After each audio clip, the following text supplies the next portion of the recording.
Kita berjumpa kembali dalam program Impact bersama saya Peter Gonta. Tamu kita kali ini adalah seorang tokoh yang lahir dan besar di daerah sampai beberapa tahun yang lalu. Namanya mungkin hanya dikenal oleh orang dari daerah asalnya, Belitung Timur, atau mungkin juga dikatakan Babel kata orang, Bangka Belitung. Maklum saja sang tokoh pernah menjadi anggota DPRD dan bupati di daerah tersebut. Juga pernah menjadi anggota DPR dari Golkar. Namun, tamu kita ini tiba-tiba menjadi buah bibir di tingkat nasional sejak namanya muncul sebagai salah satu calon yang akan berlaga dalam Pilkada DKI Jakarta. Beliau maju sebagai calon wakil gubernur berduet dengan Joko Widodo. Saya perkenalkan tamu kita, Insinyur Basuki Cahaya Purnama atau yang akrab disebut Ahok. Pak Ahok, boleh saya sebut Ahok? Boleh. Pendek. Lebih dikenal. Tapi menjadi buah bibir orang dan gampang disebut kalau disebut Basuki Cahaya Purnama agak panjang. Ya. Nama yang populer? Iya. Sengaja? Itu memang panggilan setiap orang turunan Tionghoa kan dikasih nama Tionghoa. Jadi kalau nama asli Tionghoa saya itu saya marga Chung. Dan biasanya tengah itu ada nama lagi. Chung Wasi. Chung Wan Xie. Itu bahasa Mandarin. Kalau dalam dialek Hakka itu baca itu Chung Ban Hok. Jadi Hok saya itu bukan Hoknya hoki, tapi Hoknya sekolah, belajar.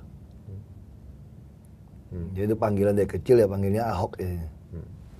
Baik, tadi sebelum kita mulai, kalau kita melihat subtitle atau di bawah caption daripada siapa yang akan diinterview, di situ disebutkan calon wakil gubernur DKI. Pada saat itu Pak Ahok mengatakan, wah ini salah nih karena belum calon. Belum calon? Ya, secara undang-undang kita masih bakal calon. Kalau sudah jadi calon itu setelah ditetapkan tanggal 12 Mei ini oleh KPUD DKI. Baru sebagai calon. Persyaratan apa yang masih perlu dipenuhi? Semua sudah selesai. Yang terakhir adalah tes kesehatan tanggal 9 kemarin, hari Senin. Kenapa baru tanggal 12? Mungkin mereka perlu menunggu hasil tes kesehatan mungkin saya kira. Pak Ahok, saya sudah terus terang aja berkenal dengan Pak Ahok beberapa waktu yang lalu. Ya. Dan saya mengenal Pak Ahok pada saat Pak Sutioso mencalonkan diri sebagai Presiden Republik Indonesia. Pada saat itu Pak Ahok adalah sebagai salah satu anggota kampanye, tim kampanye Pak Sutioso. Dan pada saat itu kalau tidak salah juga menjadi bagian keuangan di situ. Apa pembelajaran pada saat Pak Sutioso? Ya, jadi ibaratnya seperti 10 tahun pengalaman sukses dan gagalnya atau yang belum dilaksanakan oleh Bang Yos di DKI itu menjadi 1 tahun kuliahnya MBA-nya saya. Jadi semua kelebihan, kekurangan yang terjadi masa Bang Yos itu tiap hari didiskusikan. Dan saya bukan tim kampanye sebetulnya. Saya adalah orang yang bertugas, ditugaskan Bang Yos untuk mengaudit semua proposal pencitraan yang masuk, termasuk pemakaian keuangan yang harus saya kendalikan supaya tidak terjadi pemborosan. Sehingga saya cukup beruntung, hampir semua proposal, semua pencitraan harus lewat saya setujui baru bisa dikeluarkan, diizinkan. Itu merupakan bagian daripada pengalaman yang ditimba pada saat itu, dipakai sekarang? Untuk pencalonan wakil gubernur ini sangat menolong akhirnya gitu. Nah, karena banyak orang mengira kami dari daerah tidak mengerti tentang Jakarta. Kalau bicara tinggal di Jakarta, banyak orang tinggal di Jakarta 30 tahun, mau 50 tahun juga belum tentu mengerti. Nah, saya termasuk yang beruntung, saya dari kecil sudah ke Jakarta. Malahan pertama kali belajar ucapin kata pertama, karena terlambat berbicara, umur 4 tahun itu ada kata becak. Bapak saya punya rumah 2 di Kalibaru Timur, di belakang Senen. 1 dihibahkan untuk Pemkab Belitung, untuk jadi mes sampai sekarang. Nah, kemudian 1 itu dijual. Nah, saya belajar bicara becak, terus saya sekolah SMA, S1, S2, bekerja. melayani di yayasan sosial sampai menikah di Jakarta. Nah, ditambah dengan Umur berapa? saya Juni ini akan berumur 46 tahun. Ya, Berapa tahun di Jakarta? 31 tahun di Jakarta saya. Jadi pertanyaan saya sekarang, Pak Ahok tadi mengatakan orang 40-50 tahun aja di Jakarta belum ngerti Jakarta. Kok Ahok udah ngerti? Nah, saya kebetulan beruntung karena membantu Bang Yos itu.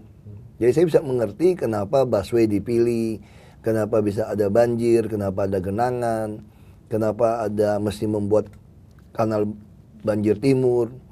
Karena di situ kan ada Cakung Drain, ada kanal banjir barat, di situ ada Cengkareng Drain. Nah, kenapa butuhnya dam? Nah, kebetulan saya juga tinggal di daerah Pluit.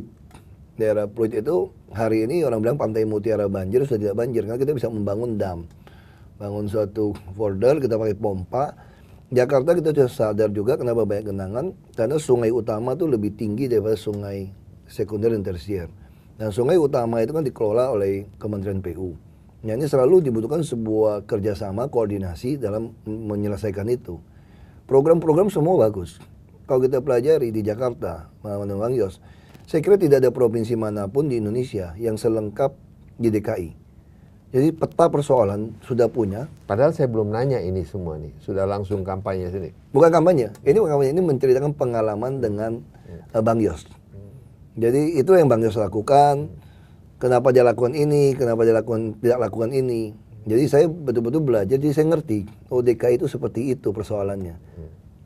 Baik, mohon maaf tadi saya agar apa-apa. supaya agak seru aja dikit. Iya. Tapi akan saya tanyakan, kita akan tanya mengenai struktur pembangunan kota DKI nanti kepada Pak Ahok. Tadi ada teman Pak Ahok yang datang ke sini mengatakan Pak Ahok ini adalah keturunan Tionghoa. Dan Pak Ahok sendiri mengatakan namanya Zhong Wanjie. Jie. Kemudian juga mengatakan Pak Ahok nih sebetulnya orang beragama Kristen. Ya. Kemudian mencalonkan diri sebagai wakil gubernur. Katanya kawan kita itu ayat-ayatnya untuk jadi gubernur belum ada. Tapi ayat untuk jadi wakil gubernur sudah ada. Sudah bisa. Nggak jadi masalah. Saya kira itu selalu kita terjebak dengan, setelah kita reformasi kita terjebak. Seolah-olah negara ini, bangsa kita dikotak-kotak oleh suku, agama, dan ras. Nah, waktu saya memulai di Belitung Timur juga sama. Karena tempatnya 93% Muslim dan setengahnya Masyumi. Orang juga mengatakan nggak mungkin jadi bupati. Tapi saya katakan sebetulnya rakyat itu jauh lebih mengerti membedakan mana imam, mana kepala daerah sebetulnya. Nah, jadi otomatis ketika mereka mengerti, mereka sebetulnya sedang mencari, masyarakat kita sedang mencari karakter yang teruji. Ini seperti teorinya Presiden ke-16 Amerika, Abraham Lincoln. Abraham Lincoln mengatakan kalau Anda mau menguji karakter sejati seseorang, Anda harus kasih dia kekuasaan. Nah, hari ini setelah kita reformasi, tiba-tiba kalau Anda ingin menguji karakter sejati seseorang, kasih dia kekuasaan. Jadi masyarakat walaupun belum pernah mendengar teori itu atau membaca, mereka itu mengerti. Hari ini masyarakat bilang apa? Nah, sudahlah, siapapun mau jadi pejabat pasti baik-baik sama kami. Tapi kalau sudah selesai lupa sama kami. Yang berubah nasib katanya menjanjikan perubahan nasib untuk kami lebih baik, lebih bisa sekolah lebih lama, lebih sehat, dan dompet lebih penuh. Nyatanya yang lebih sehat, lebih penuh, lebih cerdas itu hanya pejabat yang jadi dan keluarganya. Rakyat ya sama saja. Karena situasi seperti ini, saya memulaikan di DPRD tingkat 2. Mereka bisa melihat saya berbeda, lalu masyarakat yang minta saya jadi bupati. Malah saya tidak memakai jadwal kampanye KPUD.